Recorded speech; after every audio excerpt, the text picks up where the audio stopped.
In today's episode, I talk with Coach Jay Martin of the Ohio Wesleyan University men's team. If you like our interviews, I would truly appreciate it if you could subscribe to our YouTube channel, or if you're more of a podcast person, please leave a review and subscribe on either Apple, Google, Spotify, or wherever you listen to your podcasts. And don't forget to follow us on all the social media channels at discover_CS. Thanks. We are excited to be part of Podcast Row at the 2023 United Soccer Coaches Convention in Philadelphia from January 11th to the 15th. The convention is the ultimate event for soccer coaches, administrators, and fans of the beautiful game.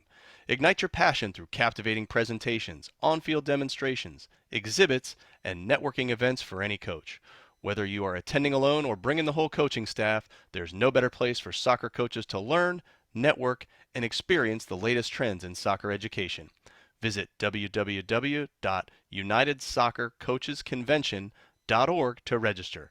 Come join us as we celebrate our passion for the beautiful game. Hi, everybody. Welcome to Discover College Soccer. Today, I am lucky enough to be joined by the all-time winningest coach in NCAA men's soccer history, Coach Dr. Jay Martin. Welcome to the program. Thanks for being here. Thanks, Matt. Thanks for having me. No, it's fantastic to have you. I mean, 44 seasons, am I right, at Ohio Wesleyan? 46. 46. This is the 46th. This is 46th. Okay. Well, we had that pesky COVID year, Right, exactly. Anyway, um, it was truly amazing, and having grown up in Columbus, well aware of the success you guys had. In fact, I think you won a national championship right after I graduated high school. So some of my high school classmates may have been on that squad, but. So let's talk a little bit about just the recruiting side of things in terms of how you recruit players to it's Division III. However, you guys have such a history. I wonder if it's any different. So when do you usually start talking to players and building out a recruiting class? What year in high school would they normally be? Good question. When I first got to Ohio Wesleyan a long time ago, I used to be literally the only coach in Ohio that did any recruiting. And I think that's one reason we kind of jumped out and had success early. I mean, Matt, times were different then. I mean, even the Division Ones weren't recruiting like they are today. Recruiting today is 24/7, 365 days a year. And we start in earnest in the junior year. And, there are a lot of different ways that we recruit. A lot of, we get probably 20 or 25 emails and what do you call them, Instagrams and these other things a day. So we have to kind of sort through those. But what's happened is that I have two assistant coaches who are very good, and they are on the road, and they both coach a local club, Ohio Premier here in Central Ohio. You're probably familiar with them. So they go to a lot of tournaments anyway, and they do a lot of the legwork for us. And then I kind of close the deal. My days of going out on tournaments and things are over. That's why I rely on two very good assistant coaches. So the recruiting process has changed a great deal. And you're right. We do get our fair share of Division I type players. But the problem also with being so good, I guess, and you can say it, Coach. It's all right. Is that we get a lot of young men who want to come here and think they're good enough, Matt, but they're not good enough. And so that it's a double-edged sword being one of the better Division III teams. But recruiting has changed, and we work at it. I mean, we have a home game tomorrow against Worcester. We have 4 or 5 young men who are going to come and watch. They're going to have a tour of campus and so on and so forth. So it's but we focus on junior year. If a kid sends us an email at this point in his senior year, then I don't think he's really that enthusiastic about playing. I mean, this is late for seniors, and you have to wonder, well, what's he been doing for the last 12 months? So, we don't pay much attention to them. Occasionally, a kid like my two sons, they were both All-Americans, but they didn't start their college search until, fall of their senior year. So occasionally there's a kid like that, but not very often. Yeah, yeah, for sure. Well, obviously you're not on the road as much, but in terms of your staff and the players you have coming in to take a visit this weekend, where do you usually go to see those players? Are there tournaments that are kind of have to hit events on your list? Do you guys look at high Mm. school games at all? What does that look like? Very few high school games. I will go out. The Ohio High School Tournament is starting this weekend. So I will go out, not this weekend, because if you recall, I mean, the first couple of rounds are just blowouts, Yeah. because the way they seed here in Ohio. But once things get down to the round of 8 and so on, I will go out and watch some high school games. But I leave the club stuff with my assistants. And that too has changed, Matt. In the early days, the Capital Cup in Washington was a big one. The Dallas Cup was a big one. I'm forgetting the name of it. It's in Raleigh, Charlie. Well, it's changed names. Yeah, a few times. Yeah. Charlie Slagle was in charge of that. Yep. So, I'd hit all those every single year. But now, as you say, there were so damn many tournaments, and it's really difficult to ascertain which have quality players versus which have recreation teams and so on. So it's a challenge. Believe me, every year is a challenge and every year is different. Yeah, and one of the questions we get from folks through our social media and things are, does the alphabet soup really matter? Like, does it matter that I'm playing for an ECNL team or an MLS Next team versus a DPL team or an EDP? All the letters, right? Does it really matter what league I'm playing in order to help get recruited? For us, it doesn't, because there are many, many young men who are really good, who might not be on an MLS next or one of those alphabet soup leagues, and there are some kids in those leagues that, quite frankly, aren't good enough even to play at Ohio Wesleyan. So it really doesn't matter to us. The name of the club, I think, because some clubs are just better than others. Like right now, OP in Ohio, Central Ohio has, I think last year they won 2 or 3 club national championships. So they have quality players. And so I think it's the club that we're more interested in, not the league. Okay, that makes sense. Well, what about camps, Coach? Do you guys do your own camps? Does your staff work at other people's camps? How do camps fit into the whole scheme of things? Matt, I hate to say this because if any of my colleagues listen to this, they'll be mad as hell at me. But most of these ID camps are money grabs. I think you'll agree with that. Oh yeah. And they bring in these kids at some exorbitant price for 3 hours, and they have 14 college coaches there who are busy talking to each other on the sideline and not really looking at the competition.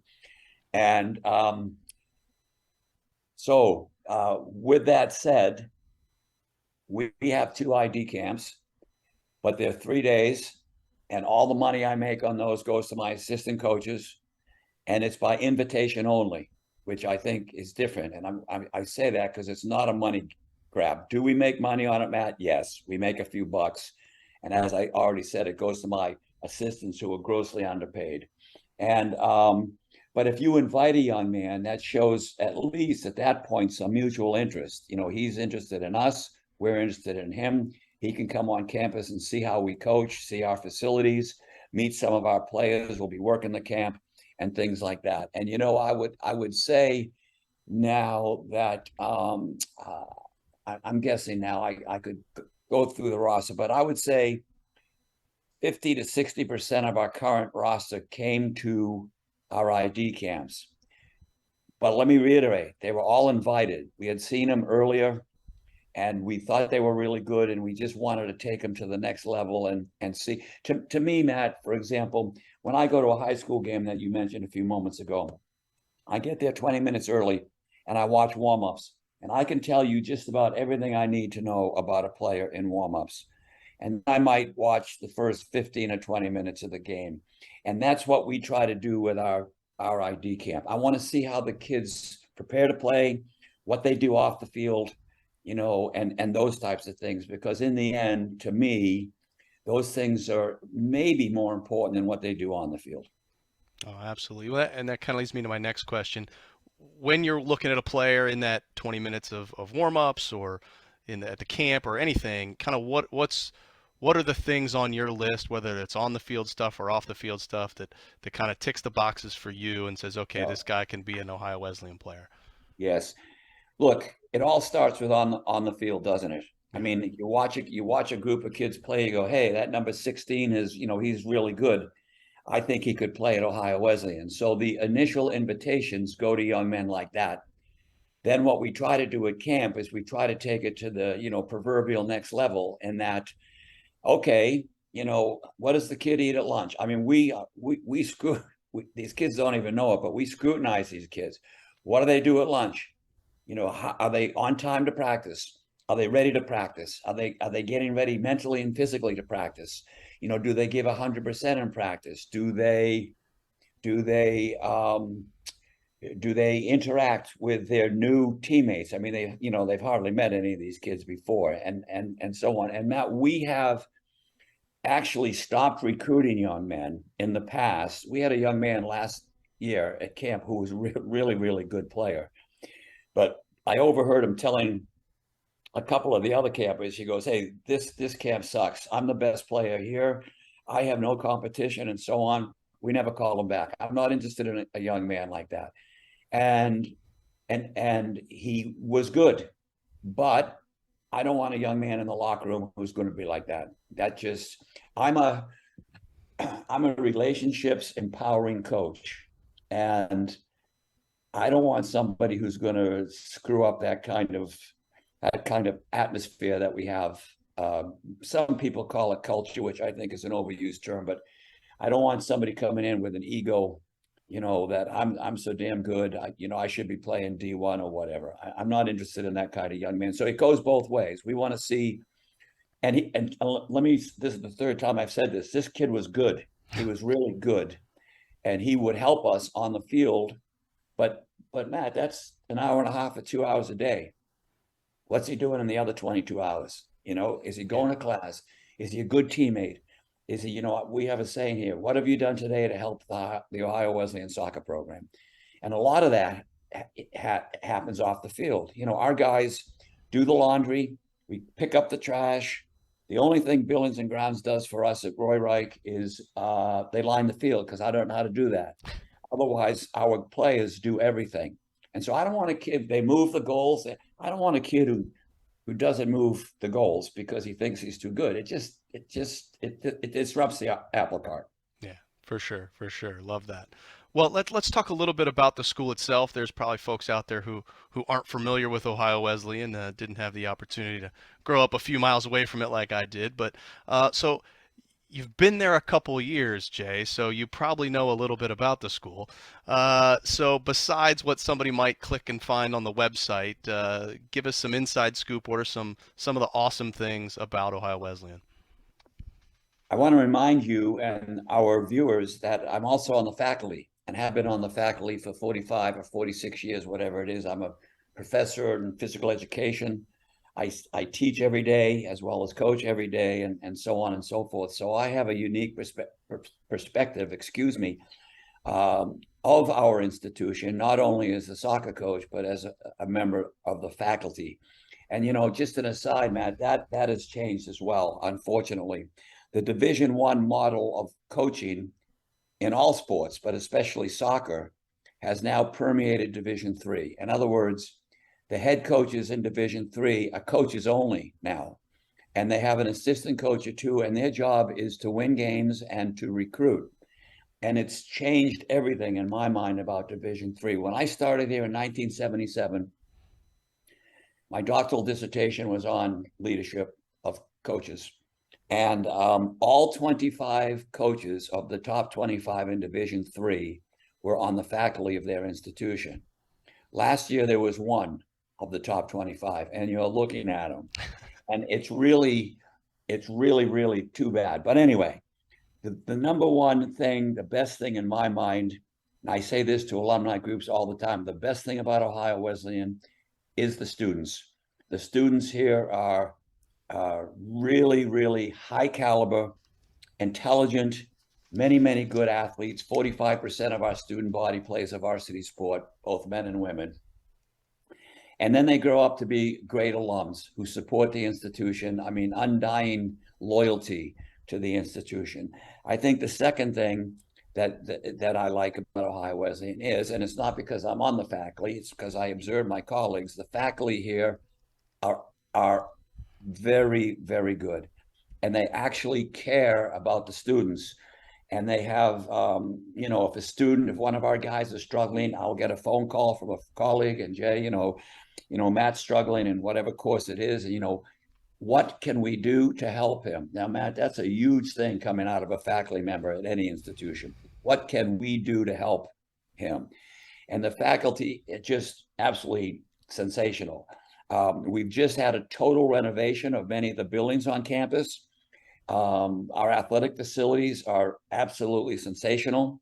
Our graduation rate is very, very high. Our pre-professional curriculum, pre-med, pre-dent, pre-vet, and so on and so forth, we have 100% placement every single year. And part of that is because we have a smaller class of pre-med students versus like in Ohio State. They might have 150 graduates, we might have 15. So our 15 get placed in medical school or wherever they want to go. But it's just the for our recruiting, the combination of academics, which is always number one for us, and our soccer program. I think I will put us against any school in the country. And we've had people always ask me, what's the most important thing that happens to you every year or whatever? What do you like most about the whatever? And the number one thing is, Matt, on Mother's Day when we have graduation, and I watch all of our seniors, 100% of them walk across the stage to get their diploma. That's the best day of the year for me. And hopefully they learn something from the soccer program. Anecdotally, I think they do, from what I understand. But that's the number one thing. First class young men and women at Ohio Wesleyan. No, that's fantastic. Well, can you kind of walk me through what a typical day for one of your players looks like, or a typical week, excuse me, in terms of when is meals and classes and practice and what kind of your game cadence is, and just kind of give folks an idea of, hey, if I'm on this team, what's a week going to look like during the season? Okay. Our students take 4 courses a semester, and our classes on Monday, Wednesday, and Friday are hourly. On Tuesday and Thursday, they're every hour and a half. I want my guys to take classes every day. Some of them like to go Monday, Wednesday, and Friday and take Tuesday and Thursday off. It's a big mistake. Believe me, they say they're going to study and so on, but you know how that goes. Some will, some don't, and so on. So on average, our guys have 3 hours of classes a day. All classes are over by 4 o'clock, because at 4 o'clock, not only do sports take place, but other, debate club and all these other clubs take place from 4 to 6. That's our extracurricular time. Most of the guys, the meal situation here, Matt, has changed so much, and it's really unbelievable. Probably like many colleges. I mean, the different offerings are different than when you were in college, and certainly when I was in college. Believe me. But they eat 3 meals a day. We make sure they get up for breakfast, especially in season, which is a little easier for us to control. Dinners, they have plenty of time. We practice from 4 to, at the latest, 5:30. I learned a long time ago that young men of this age can't concentrate for 2 hours, and guess what? Neither can I. So an hour and a half but if it's a well planned out, and our practices are really well planned out, we go from activity to activity to activity. An hour and a half's enough. Believe me, the intensity, that's fine. About this time, we're dialing down. Practice this morning was 50 minutes, and in a week it'll be 45 minutes. And then we do have study table, which is run by the seniors. This is a program for the players, and it's run by the players. Tom Izzo, Michigan State basketball, has said many times, a player coach team is much better than a coach team. And I believe that. Steve Kerr says the same thing. Popovich says the same thing. I want these guys to take care of everything, and they do. So, there's a study table every night. I believe, Matt, it goes from 7 to 9. The guys have to go 4 nights a week. That's Sunday to Thursday. I'm sorry, Sunday to Thursday. They have to go 3 nights, not every night, because I know stuff happens in colleges. That's fine. If they don't go to 3, they don't play on the weekend. It happens once a year, and they think I'm kidding. Then they know I'm not, and we don't have that problem anymore. So I think, and I hesitate to say this, but some of the sports at Ohio Wesleyan, some of the coaches, and I'm sure this happens elsewhere, they're practicing 2.5 and 3 hours a day. And I keep telling them, you guys are making a huge mistake. But because now the kids are exhausted, and how are they going to do homework and take care of business? I mean, it's very, very difficult. So as I said earlier, I believe that we offer the perfect blend between academics and athletics. And I tell my team, if there's a conflict between academics and soccer, there's no conflict. They go to academics. We don't even talk about it. If they have a study table or something for a test tomorrow and they have to miss practice, guess what? They miss practice. Our leading scorer this year can't come to Monday practices because he's taken this very special course as offered to just a few students. I don't even want to see him on Mondays. He goes to class, he takes care of business. That is, as long as he keeps scoring goals. If he starts scoring goals, we're going to have to talk about it. But I don't know. But you understand what I'm saying. There's no conflict. It's academics. Yeah. And I think the reason I have a PhD, it doesn't make me a better person or teacher or coach, but what it does is help me serve as a role model for my guys, that I think academics are important. So when they see that DR in front of my name, although I don't allow them to call me Dr. Martin, but when they see that they know, especially in the recruiting process, okay, this guy's a PhD, and so on. And and look, you've been through this process. 90% of our guys come to Ohio Wesleyan for soccer. And it's my job to make sure by the time they are juniors and seniors, that priority list changes. And it's now academics are number 1. I want soccer to be a number 2, but that might drop down too. Maybe, fraternities or student government or something like that. And all of those things are really, really important. Yeah, no, and honestly, it's why I chose Division III, because I went to a school the same thing. You school first, and that was the Right. important thing. So no, I absolutely love that. Well, let's talk a little bit about the soccer side of things. Don't want to keep you too long here, but No is there a problem. roster size you like to try to hit every year, Jay, or does the school tell you got to have one of a certain size? Well, that's funny because each team at Ohio Wesleyan now has a quota for recruiting. Yeah. I have tenure, so I don't have to do anything like that. But we have 32 lockers in our locker room. So that kind of now, maybe then we have 35 at times, and a couple of freshmen have to double up or something like that. But we don't go much more than that. In early days, when everybody had a JV program, we might have had a few more, but nobody does JV anymore, Matt. And so, we're a varsity program, and that's how it is. So we're looking around 4 goalkeepers. We try to recruit a goalkeeper in each class because everything we do is to goal. 4 goalkeepers and 27 or 8 field players. That's our goal. Okay. Um, what about your staff? You mentioned you have great staff. So how many folks are on staff? You mentioned their recruiting roles. What other responsibilities do they have, and how do they fit into the whole picture? I have a full-time assistant who went to Otterbein because he couldn't get into Ohio Wesleyan. That's what I tell him. And he is in-house with me. He has his own office and all those other things. He is in charge of recruiting and academic support. He meets with every freshman and every young man under 2.5 on the team, which thankfully there aren't many. But he meets with every freshman once every week for an hour, goes over what's going on, what's happening, any problems, how's the transition going, and so on. And he's the point man for recruiting. We have a second part-time coach who doesn't have an office, but in season, he's on campus every single day. And his job is he does the initial, he's really good at IT. His former job was something in IT. And he's in charge of looking at all the video, looking at all the high school games and all those things. And he tries to identify good players.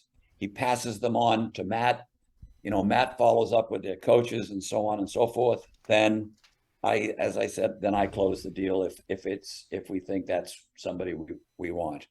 So Corey is more of our second guy is more of an in-season guy, although he does get paid all year round. In the second semester, January, February, March, April, he is on the road. He's got a club team with OP. He's on the road identifying players. Okay. Well, you kind of mentioned in practice you like to do everything to goal, and you mentioned a few things here and there. But if and I'm not trying to pigeonhole you here, and I'm not holding you to hard and fast, but kind of just give me an overall description of your style of coaching and the team style of play. My style is one of empowerment and relationships. I listen to the players. It's not unusual for me to walk around on the field and I talk to every player, Matt, every single day. And it's usually not a soccer related kind of conversation. How was that econ test yesterday? Whatever it is. I want them to know that I care about them beyond the soccer field. And I don't do a lot of on-field coaching as much as I did early on. Matt and Corey take care of that. And I work the room. And now we meet together and I tell them what we want to do and how we're going to do it and so on and so forth. But then I let them do it because I'm also preparing them to leave, just like I'm preparing the athletes to leave. I want them, I've got like 30 some odd former players who are coaching in college around the country and the pros, a couple of in the pros, including my son, he coaches the USL team. So it's all about the players here, all about the players. We have a leadership council that meets every Monday. We've had a leadership council for 25 years, which is before anybody ever heard of a leadership council. And they act, it'll be the captains and an elected representative from each class. And they act as a conduit between the team and us, So on Monday, how are we doing, guys? We have 2 big games this week. How are we doing physically? Any problems on the team? And so on and so forth. So it's all about the players. And I don't yell and scream from the sideline, and I don't let my assistant coaches do that either. We try to prepare the players during the week, and then they have to figure it out during the game. And maybe we make an adjustment or 2 at halftime, whatever it takes. But it's all up to the players. Now, with that said, freshmen coming in oftentimes have difficulty with my style because they're coming from clubs and high schools where the coaches are yelling and screaming for 80 minutes or 90 minutes, depending on the club or whatever. And but you see what happens with that, Matt, the responsibility for that in their mind then is on the coach. I want them to be responsible for their actions and accountable for what they do. So if they have to wait to hear Matt and or I yell something out there, first of all, the play's over. It's gone. It's another play now. But they've got to learn how to make decisions and react and read the script and see on their own how to take care of this. So do they make mistakes? Absolutely. But we encourage mistakes. We don't encourage mistakes in games, of course, Matt. And but this is complicated. I'm huge on the mental aspects of coaching and have been since I've been here. But we want them to make mistakes in training and hopefully learn from them. So we will point those mistakes out and say, okay, Matt, well, what could you have done differently that would have been better? Hopefully they bring that onto the field, they make a mistake, and they ask themselves, how could I make that better? They ask it instead of waiting for me to yell, you idiot, blah, whatever. We just don't do that. One of the most important elements in my mind, and the difference between elite athletes and our athletes, is that elite athletes know exactly what they can do on the court or the field or whatever, and that's all they do. Where our athletes don't know what they can do or what they can't do, and in games will try to do something for the first time, which is the kiss of death, because it won't work, and their confidence will go down the tubes. But my example to the guys is always Michael Jordan and Larry Bird. So Michael Jordan had a great skill set, maybe the best ever in basketball. Larry Bird did not have that skill set, did he? His skill set was much smaller. But Larry didn't try to be like Mike. Larry was Larry. And all he did is what he could do. He couldn't, do a twist and turn, dunk under the rim. I mean, he couldn't do that. So he didn't.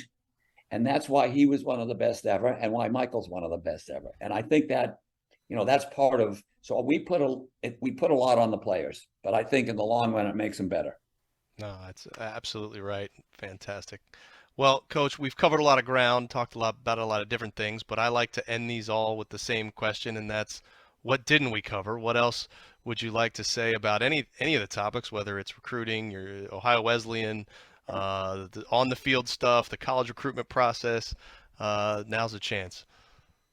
Well, for those who are listening who might be dissuaded about Ohio, although you've moved out of Ohio, so this doesn't count about to you. But look, Ohio is really, really boring. We don't have forest fires. We don't have tornadoes. We don't have floods. We don't have 5 feet of snow.